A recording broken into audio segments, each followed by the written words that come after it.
Good morning, everybody,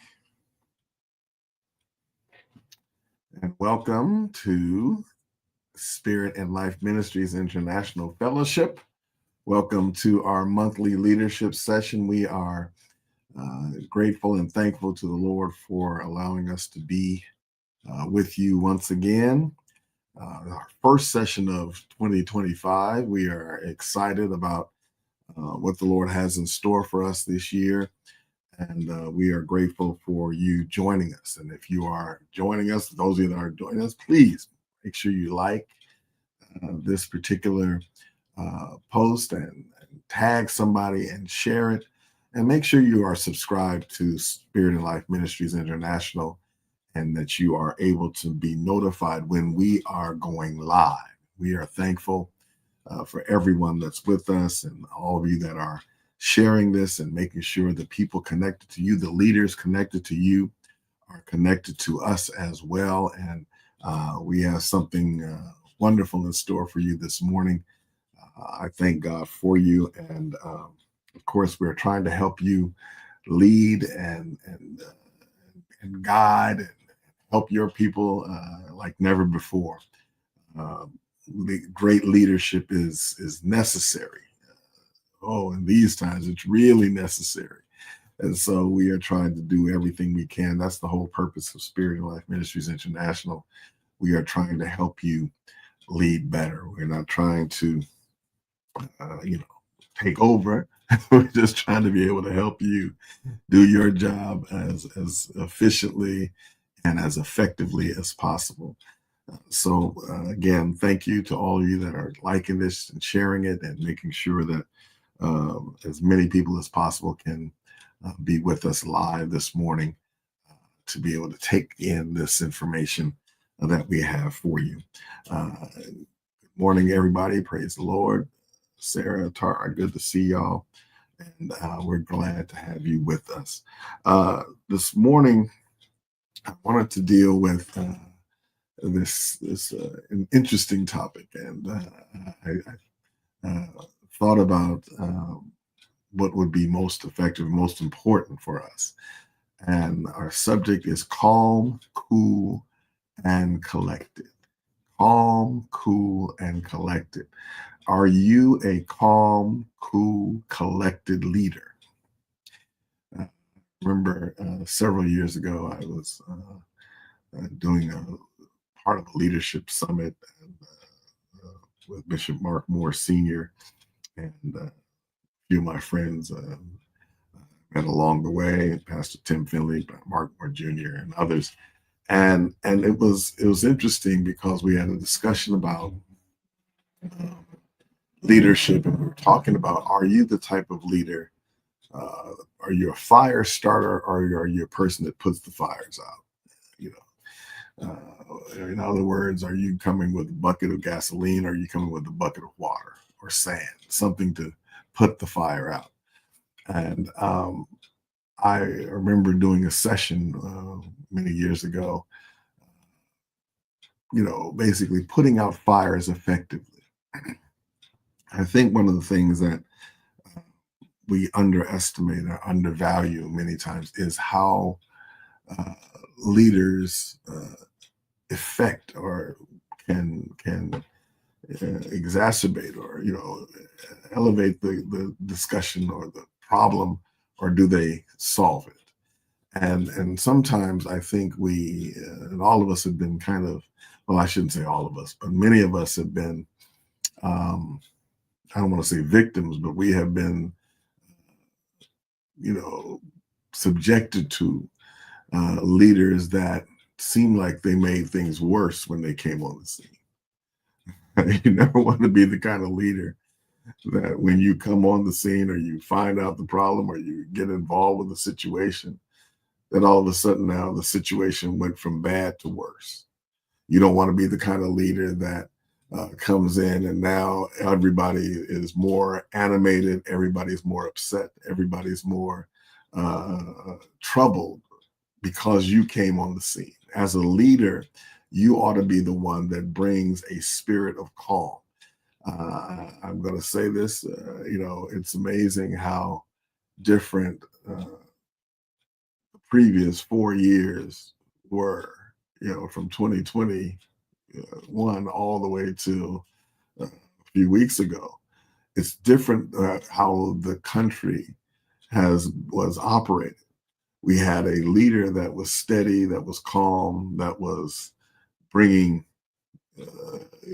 peace to situations, that was able to uh, even in the midst of a horrific pandemic and all the things that were going on uh, in 2020 and 2021, we had a leader that was able to bring a sense of calm, a bit of reassurance. And those are the things that's exactly what we needed. We needed a leader that was going to help us get out of the situation instead of making things worse. It wasn't every single day. It was a new set of chaos. Let's get things stirred up. No, let's get things calmed down. That's what true leadership does. And so I wanted to and I don't have a lot of stuff I need to offer you today, but I want us to start thinking about how we impact situations. How does our presence, there it is, how does our presence affect the people that are going through a crisis? And over my lifetime, I have seen a lot of different scenarios, a lot of different crises that we've had to face. And even as a leader, I think oftentimes my wife, Carla, and I will talk about, she will say, we have really lived through, since we've been married, we've lived through some real challenging times, some real difficult times, and leaders are going to have challenges. There's going to be storms. There's going to be things that happen. There's going to be certain difficult, circumstances that occur, and the fact is that it falls on the leader to make it better or make it worse. It falls on the leader to kind of put the fire out, kind of settle things down. And so I want us to start thinking about our demeanor, to start thinking about what kind of leader are we going to be.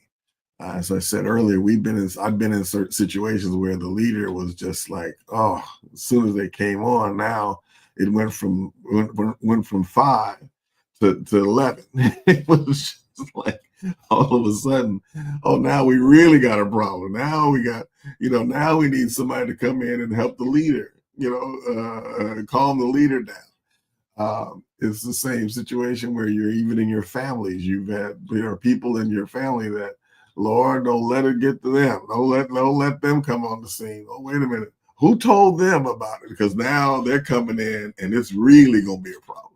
Now we got to figure out how to tackle the whole situation. It went from bad to worse. And so that shouldn't be a part of our DNA. It shouldn't be a part of our makeup. It shouldn't be the part of our attitude and our mentality. We need to be able to have people that bring calm to a situation. And even if it is a tragic situation, a potentially dangerous situation, we still need someone on the scene that brings a sense of calm. A lot of times you'll see, videos and things of incidents where you had to call the authorities in, and we're going to go. Of course, the famous Karen statement. Now, I want to see the manager. Well, sometimes the manager has to come on the scene, and all right, let's everybody settle down. Let's calm down. And we don't understand until you're in a crisis how good it is to have the kind of leader that's going to bring calm to a situation. When I was a kid, there was a phrase that was often used in households. All right, wait till your father gets home, and then it became a TV show, a cartoon TV show. But wait till your father gets home, and because it was thought that all right, we want to wait, because all right, we got a situation in hand, and usually the mother was saying, all right, wait till your father gets home, uh, and then sometimes we were like, oh no, don't wait till daddy gets home. Let's settle this thing right now, because sometimes when dad comes home, it's gonna go all the way there. I found out when my kids were really little that um, Sister Carla she would tell, uh, especially my son Randall, she'd be like, all right, I'm gonna tell your dad when he gets home. And he was like, no, not that I was some mean person, but he was like, I don't want dad to get involved. Let's settle down. I'm all right. I'm gonna be good. But there has to be a mindset of, okay, when the leader comes, when the true leader comes on the scene, okay, now we're going to all feel better. People ought to be able to, I just had a thought that when you come on the scene, when you become aware of the situation, or you get involved in the situation, do the people feel calmer, or do they feel, uh-oh, now we're really in trouble? Now something. So in other words, how do the people around you feel? And we have to be aware of that as leaders. Do the people feel like, okay, we're secure, we're going to be safe, we're going to be all right, even if the leader themselves don't know exactly how it's going to work out? They bring a sense of peace that, okay, it's going to be fine, we're good, okay, we're good. And so that's the kind of mindset, that's the kind of feeling you want people to have when you come into the picture. As we go through our slides, the first thing I wanted to example that we have in Numbers chapter 13, verse number 30. And it's one of my, I don't know why, but it's such a favorite scripture of mine in terms of leadership.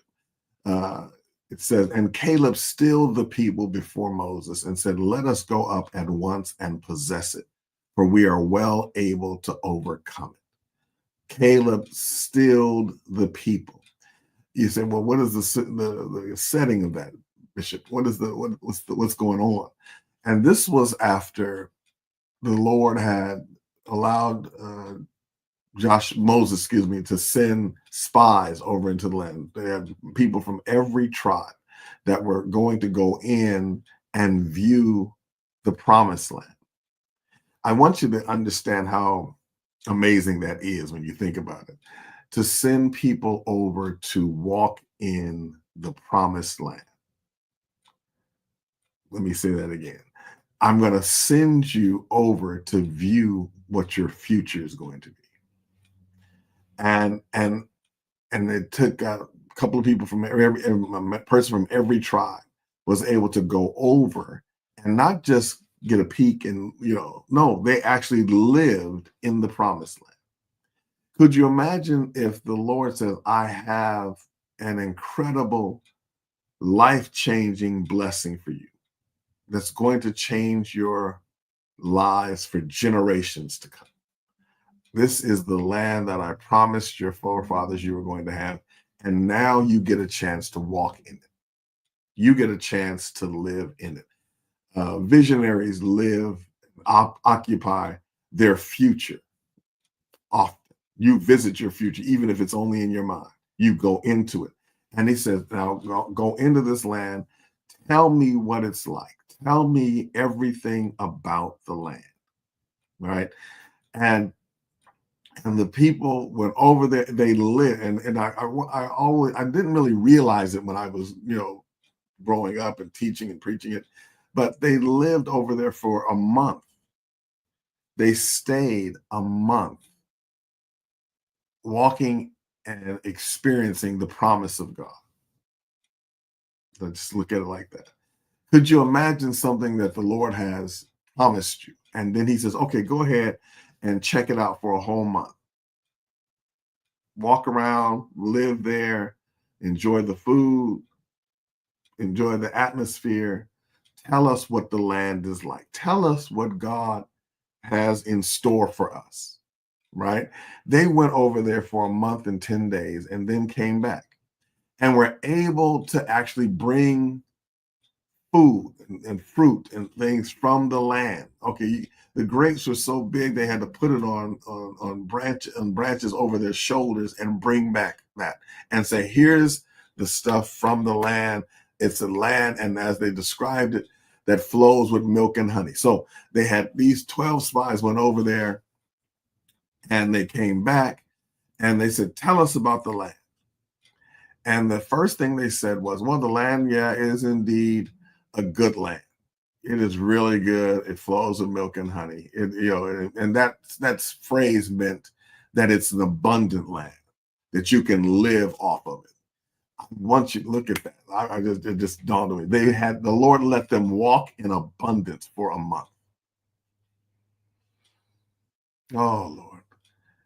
Let them, it's almost like, okay, you're going to be in a $1 million house. I want you to stay there for a month, check it out, and let me know what it's like.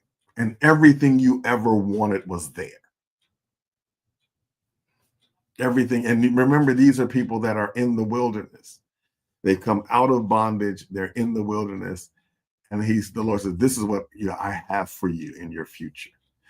And as they said, yeah, the land does flow with milk and honey. It's really good. And that was kind of almost, as a matter of fact, as it reads in Numbers chapter 13, they began to say, well, yeah, it does. But they began to talk about the negatives. There's but the land is going to eat us up. The people are difficult. The giants are over there. All these things are there. And they spent so much more time on the negative than they did on the positive. Yeah, it is a lot of milk and honey. It is a great land. Here's some fruit. But the trouble over there is so great. And that's what we do sometimes. And these are leaders from each tribe. And they come over, and have you ever had a leader that always emphasized the negative about a circumstance? They always emphasize what's wrong. I don't want to make it political, but we got a leader now that all they ever talk about is what's negative. They won the election, but they still talking about everything that's wrong. Anyway, the leader has to be one that can say, you know what, we got it's incredible. The land is amazing. And so they spent more time on the negative, and they said, we can't get this land. We cannot take it. The people over there are great. They're imposing, and we're like grasshoppers in their sight. And sometimes the leader is negative because of how they think about themselves. Sometimes you have people around you that think so little of themselves and don't think as much about their God, that they will put down, they will always emphasize the negative and lower what they have going for them. They will allow themselves to be overwhelmed. And leaders can't afford to be overwhelmed by a circumstance. Not that we don't get shocked, not that we don't see the difficulty, not that we're playing and everything's great, but the fact is I have confidence that if God showed it to me, God's going to let me have it. If God said it's mine, then it doesn't matter what the circumstances are that may be difficult. And so they downplayed how good it was and overplayed the negatives. They said, we can't take it. You listen to me. God said it's yours, and you said, no, I can't take that. No, it's not for me. God said, I've given this to you. And you said, no, I can't. And so the people, of course, were going to be upset. They were looking at these leaders and saying, so what's it all about? What tell me, what we have no way of knowing. That you tell us what's happening. And they say, yes, a good land, here's some fruit, but we can't take it. Could you imagine? Here, it's great, but you can't have it. I want y'all to get that in your spirit. Think about how those words and that their demeanor was going to affect the people that were watching. And so the people, of course, were upset. The people were crying out. They made matters worse by it was almost better if they hadn't sent anybody over there. It was better if you didn't even experience it. You were there for a month, over a month, and you come back and your experience is, no, we can't have that. We can't handle it. We can't handle it. And Caleb and Joshua were the only two that brought back a positive report. They were the only two, and God said they had another spirit. What kind of spirit do you have? What kind of attitude do you possess? What level of faith do you have? God shows you something and says, everywhere the sole of your foot's going to touch is going to be yours. And you say, nah, I can't have that. You tell God you can't have it.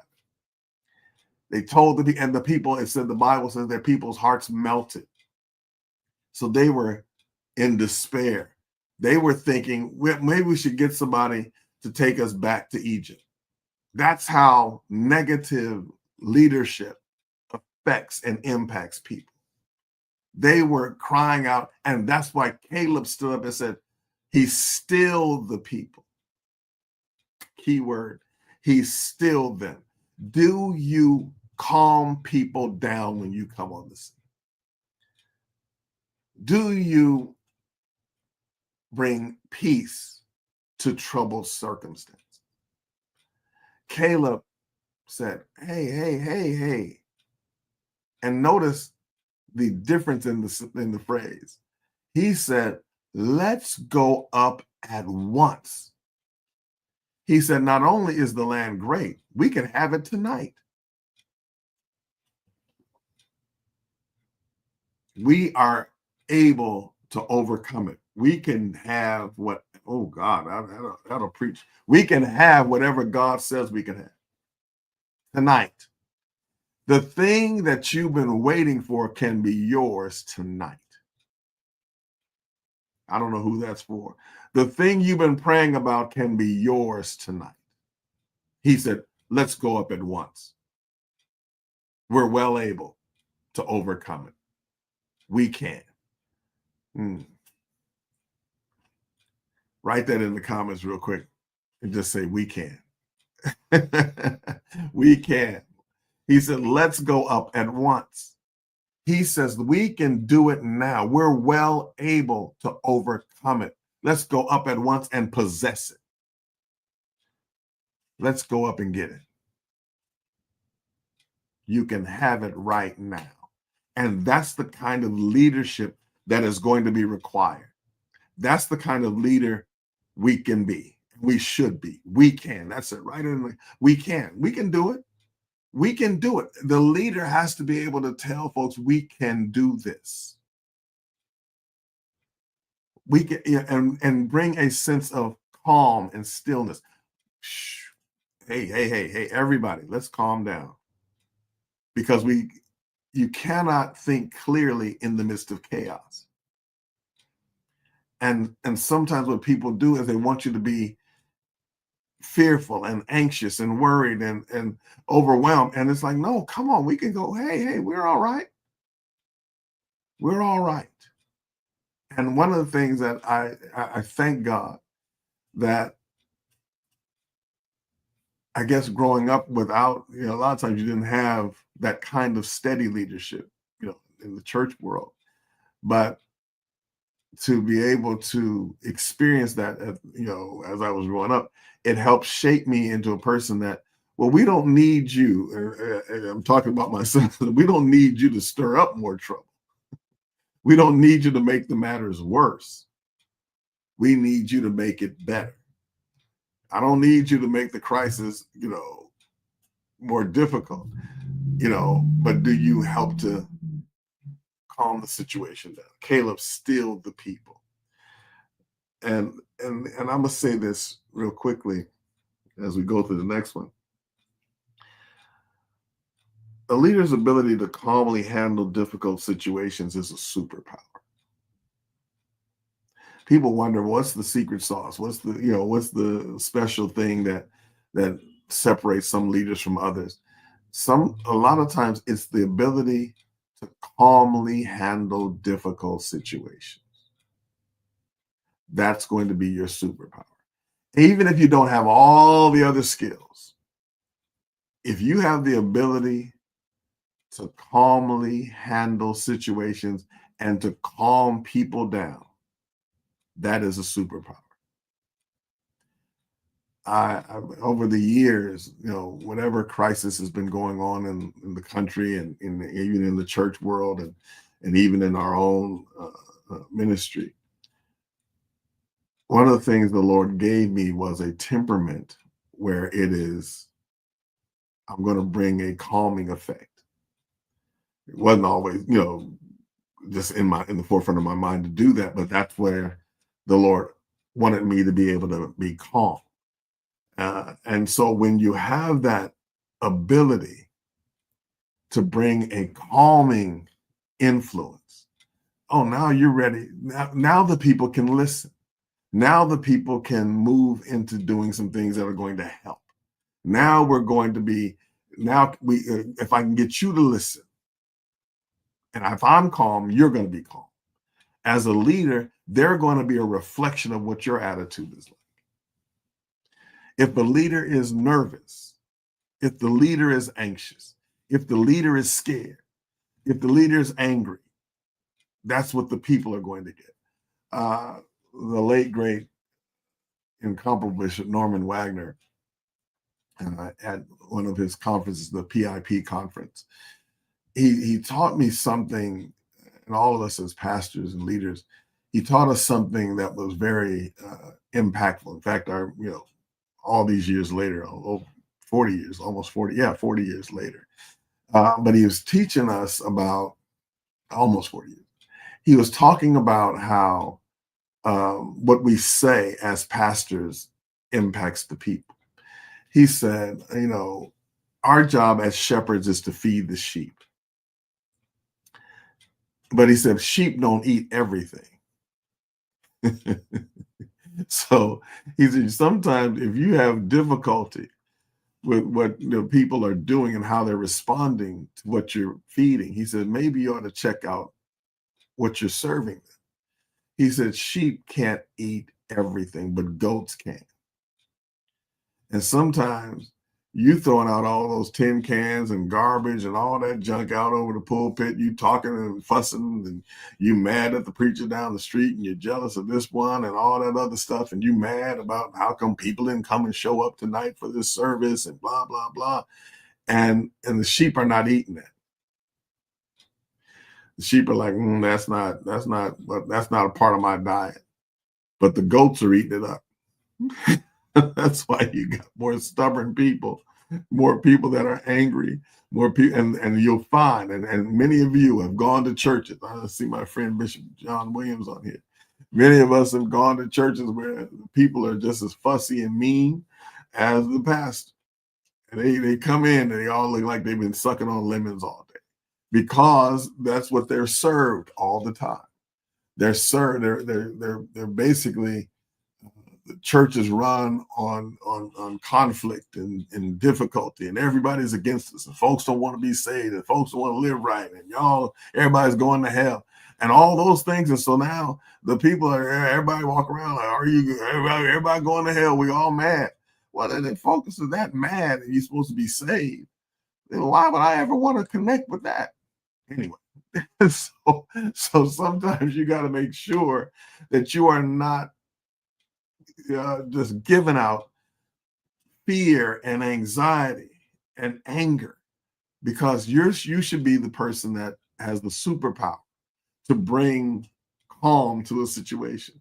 If you're handling a difficult situation, if some people are scared, I remember when 9/11 happened, and there was just a fear all over the country. There was a fear even in our churches. So people are looking to the pastor. Pastor, what are we going to do?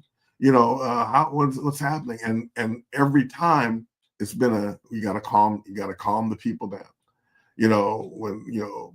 Over the years with different tragedies and police brutality and all the things that have happened, they look to the pastor. They look to the leader.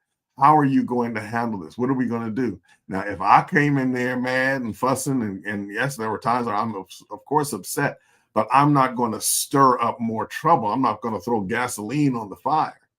I'm going to try to bring some calm. Now, let's think. Let's pray. Let's plan. Let's strategize. How do we get through it? And of course, when 2020 happened, all the different tragedies. And then it's like, well, okay, well, they're looking to the pastor to give direction. The leader, can you give us some direction? Can you give us some instruction? Yes, let's settle down. That's where we have to be. That's where we have to demonstrate our superpower. Your superpower is not how well you preach. If you're a pastor, it's important, but your real superpower is how do you lead? Your ability to calmly handle difficult situations is a superpower. It's incredibly important. It's critical because a true leader has to be able to calmly handle difficult situations. Let me say this real quickly. People should feel reassured because you're there. They should feel better. They should be able to look to you like, whew. Let me say this thought. They should be glad that you came on the scene. They should be glad that you were in the room. Sometimes we've even told me, I'm glad you were here. I had a situation. Yeah, but I've had situations where, I have to visit, folks in the hospital, visit folks in a tense situations where people are extremely upset, emotional. And the more emotional everybody else is, the calmer the Lord says you should be. Everybody's in an uproar. Don't go in there, you be in an uproar too. Oh, everybody's ready to fight. And here comes the pastor. Here comes the leader. Oh, come on, let's go. Wait a minute. You have to be the one that's gonna come and say, hey, come on, let's calm down. I've been in situations where, in the community where people are visibly, and going through it and having a tough time.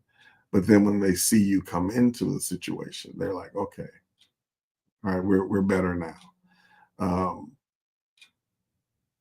Funerals, homegoing services are always challenging. And so, but what I've learned over the years is that people are looking to the pastor to be a calming, reassuring person in that room. Be able to say, okay, all right, we're fine. People will say, I told the story many times about, even after the tragedy with Kobe Bryant, how some of my fellow Laker ticket holders, Lori and Fred, and all these different people that are just wonderful people. They wanted me to be at the game because they said, okay, now I'm going to feel better at the game that, after he had the tragedy. They said, oh, Steve, you got to be there. And I'm like, well, I wasn't planning because I had, exchanged tickets with Fred, and he was supposed to have his family member that was supposed to come with him. But he said, no, I want you to take your ticket back, and I need you to be here. And when they saw me and we, got together before the game and we're getting ready to go in, it was like a funeral with 20,000 people. It was a memorial service with 20,000 people, pretty much. But Lori said, and I'll never forget it, she said, I feel good now. She's a little Jewish girl from New Jersey, but she said, I feel better now. My pastor's here. I'm all right now. And I didn't realize how much of an impact that is, that you have on people, where people are like, okay, if I see you, I'm good. That's the superpower that leaders have, true leaders have. When they see you, they'll relax. You don't even have to say anything, just be there. Does Pastor know about it? Yes. Oh, okay. Okay. Is he? Oh, he's here? Oh, she's here? Oh, good. Okay. All right. Well, if she's here, then we're good. That's the kind of superpower you possess. That's amazing how, you can have just your presence will change a circumstance when you're a true leader. Now that's a superpower. You walking into a room changes the whole atmosphere. And finally, I saw this and I saw a video with this, but are you a thermostat or a thermometer? Are you a thermostat or a thermometer? And a thermometer tells you the temperature of the room. In other words, the thermometer, all it does is it reads what the temperature is. A thermostat tells the room what the temperature. Leaders should be, and that's Rabbi Shais Taub said that, and he has a wonderful video. I saw it on Instagram, and it was just he's a real rabbi, but it was amazing to think about that particular phrase. And unfortunately, a lot of leaders are thermostats. They're thermometers. Excuse me. A lot of leaders should be thermostats because, and he was talking about it in relation to us as individuals. First of all, he said, because if you're a thermometer, whatever the day, as you start your day, whatever the day brings is just what you read. You can go through your day and this crisis happened. This is coming. So you're just taking on information. So all you're doing is reading whatever the temperature is. Okay, now I got this problem. I got this crisis. But see, a thermostat is different. You start your day and you set the temperature. This is what's going to happen today. This is the day I'm going to have. I'm going to have a great day. I have prayed. I sought the Lord. I've got myself into a mindset that's calm, cool, and collected. And now I'm going through my day. I set the temperature. I tell the day what kind of day I'm going to have, not reacting to whatever is going on.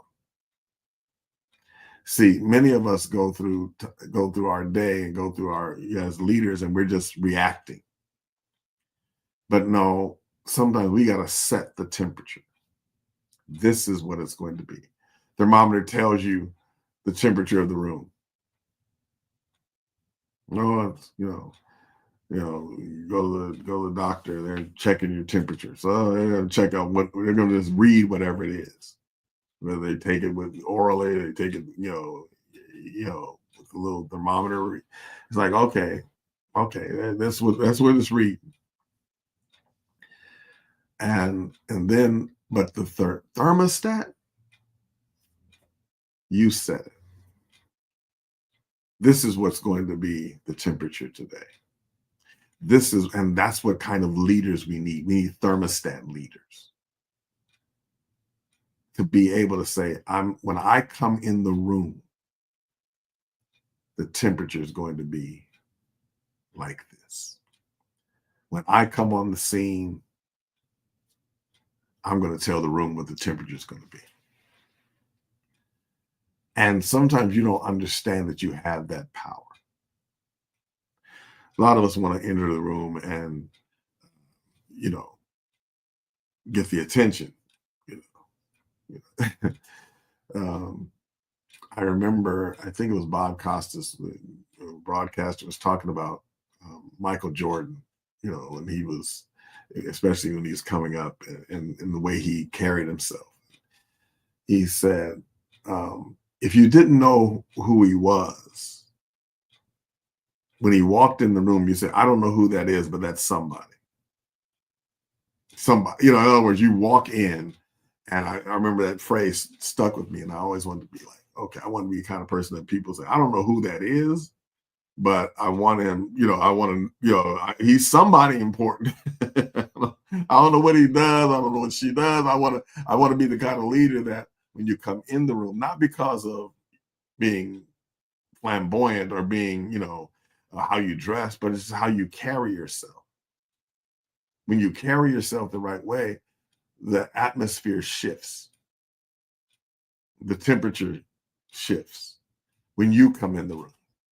Not that you just come in and experience whatever the temperature is. No, you come in and you set it. When you come on the scene as a leader, you ought to be able to reset the temperature. Oh, everybody was upset before you got here. I don't know. Everybody was they were ready to fight. Yeah. And I've had those moments in church. Oh, they ready to come on. Hey. Let's settle down. Let's, you know, hey, y'all better, you know, I remember one time when we had two services on Sunday morning, and I had left, but I was coming back to the church, and they called me and said, "You got to get here," because everything was off. The service had started, and everything was kind of in chaos. A musician was just on the music director was just on a, you know, was tripping. All right, let's put it like that.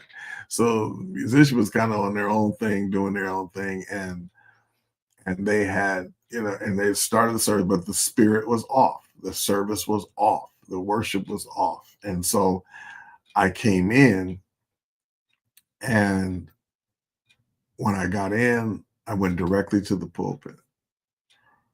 And the Lord led me to pray and basically almost restart the service and basically reset the thermostat. He said, no, we're going to go back. We're going to sing these songs. We're going to do it this way. And we reset the thermostat. Sometimes you have to come on the scene and not be angry, not get into a fight about it, but no, we're resetting the atmosphere. This is what we're going to do. And people look to leaders to be able to do that. And we're going to need, let me say this real quickly, we're going to need calm, cool, and collected leaders moving forward like never before. In times where there's chaos, you need leaders that are calm. You don't need to be super hyped all the time. You're going to be on edge.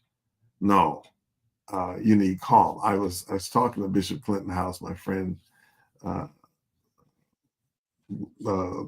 few days ago, well, last week, and we were talking about the fact that a lot of times, a lot of pastors and leaders coming up think they can do everything that everybody else does, and that everything will work in certain ministries and work everywhere.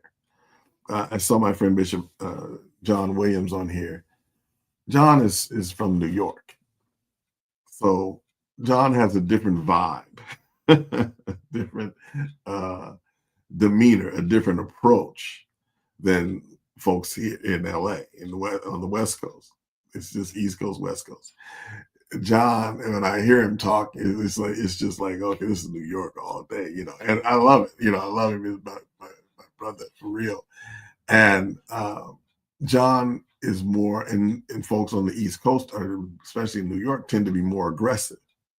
You know, they're more aggressive Not that they're angry, but they're just more, New York folks get the business. Let's go, blah, blah, blah, blah, blah. Whereas they had told me years ago, you got California cool. You're kind of laid back and this and that. But Bishop House and I were talking about, I said, what's interesting about Bishop Clinton House and Mountaintop Faith is that it's the perfect church ministry for Vegas.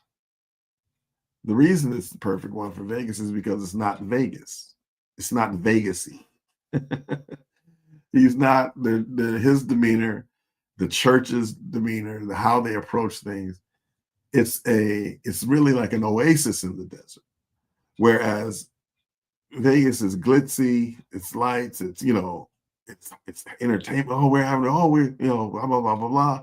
And then Bishop House is like, yeah, but here we are, super spiritual, super, and it's perfect. That's why it works perfectly, because they have their thermostat is set at a different temperature than everywhere else. And that's what you need to have. Everybody can't do everything in every place. You have to have the right kind of leadership skill set that's going to work where you are. And you have to have the kind of demeanor that people can look at you and say, all right, I feel better. I feel better because she came on the scene. I feel better because he's there. That's how you lead. It doesn't have to be loud. It has to be effective. Calm, cool, collected. When you're on the scene, make sure that you're calm, cool, and collected. Real quick, let's go over these just brief thoughts here. Learn how to be able to still the people, calm them down, settle the people down. The next thing is understand that your ability to calmly handle difficult situations is a superpower. Exercise your superpower, leaders. Make sure that when you come on the scene, people feel better because you're there. And then finally, are you a thermostat or a thermometer? Do you just come in and reflect whatever's going on, or it tells you the temperature of the room? Thermometers just tell you what's going on. Or are you a thermostat that you tell the room what the temperature is going to be? I think the rabbi gave us some wise words. And I think that we need to try to shift the temperature in the room when we come on the scene. Be calm, be cool, be collected, and be effective. God bless you. I hope there was something that you received. And this not only just works in, your business or what have you, or your church, but it works in your family. Be the one, be the auntie or the sibling or the uncle that comes on the scene and everybody's like, all right, we better now. Be the kind of friend that has that kind of effect on people around you. I guarantee you'll lead a lot better. Check us out, slminternational.org. We got a lot of stuff coming up. We got some things that we're working on. I'm excited about it.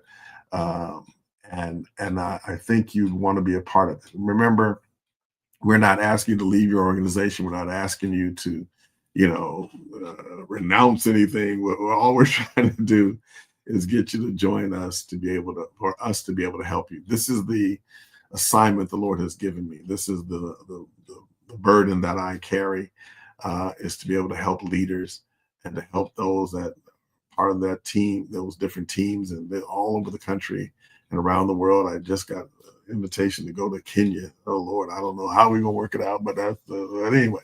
But so people are good leadership. They need it, and I'm trying to help leaders lead better. So let's do that. Let's work together. I need you, and I glean so much from you, but also I want you to be able to get what the Lord has given me to share with you and to help you lead like never before. Go to slminternational.org. Follow us on Facebook. Follow us on YouTube. Make sure that you are connected to us so you'll know what we're doing and what's going on. And there's great stuff. If you'd like to see some of the past videos and things that we've done, they're on SLM International. Previous sessions are on YouTube at SLMI. Go check us out, SLM International, Spirit and Life Ministries International Fellowship. Let's come together, let's help one another, and let's build together. All right. God bless you. Have a great rest of your Saturday. And Super Bowl Sunday. Tomorrow. All right. My son would be upset with me if I didn't say fly, Eagles, fly. Anyway, God bless you. We love you. We will see you next time as we give our leadership sessions for next month. God bless you.